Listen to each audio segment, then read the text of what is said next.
দেখি খাদিজা বারান্দায় কি করে।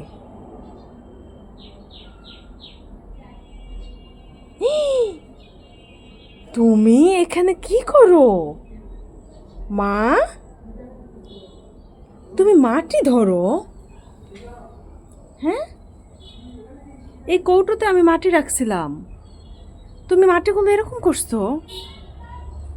এগুলো এগুলো কি অবস্থা করছো? চামিচ আনছো কেন? তোমার জামা কাপড় সালোয়ার, হায় হায় গো, এই যে কি অবস্থা করছে মাটি দিয়ে। হ্যাঁ, দেখলাম আমার মেয়ে হঠাৎ একটু মাটি ধরছে, আমি ভাবলাম যে থাক একটু মাটি ধরুক, সে তো কখনো মাটি দিয়ে খেলা করে না। হুম, আর এই যে দইয়ের কৌটো, এই দইয়ের কৌটোতে আমি একটু মাটি ভরতে দেখছিলাম। দাঁড়াও দাঁড়াও, ওখানে দাঁড়াও, এই যে মাটি দিয়ে এই অবস্থা, এটা দেখাই তা। হ্যাঁ, আল্লাহ, দেখি ওখানে যাও তো, ওখানে যাও তো। হুম, দেখি তোমার কেমন লাগে এখন মাটি ধরে। হ্যাঁ, কি অবস্থা করছো শরীরের, কি অবস্থা করছো? এই যে সালোয়ারগুলো কি করছো তুমি? ঠাল্লু মাথা, ঠাল্লু মাথা করে দিচ্ছি আম্মু তোমাকে, গতকালকেই চুল ফালাই দিছি, এখন কেমন লাগে? মাটি লাগে তো, তোমার মাথায় মাটি লাগে।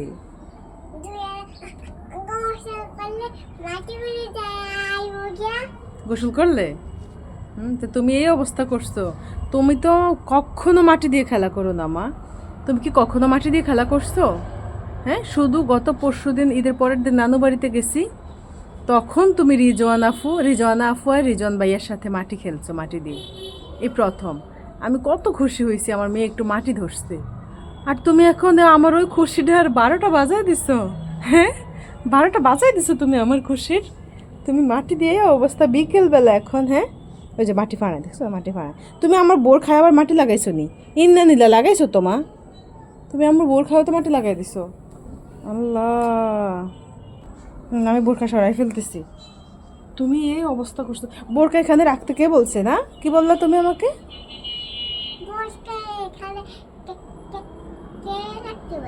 এই কি করতেছে পাওয়া দিয়ে, কি করতেছে? হুম, কি করতেছে সে? হ্যাঁ, মা একটু খুশি হয়েছিলাম যে থাক আমার মেয়ে একটু মাটি ধরে, সে মাটি দিয়ে তো খেলে না কখনো, একটু মাটিতে পা রাখে না পর্যন্ত, আর আজকে আমারে, হ্যাঁ আজকে মাটি দিয়ে খেললে আমারে, আমার 12টা বাজাইব আজকে। হ্যাঁ, এখন যে সন্ধ্যা হয়ে যাবে একটু পরে, ঠান্ডা লাগবে না তোমার গোসল করলে এখন? লাগবে না? হুম,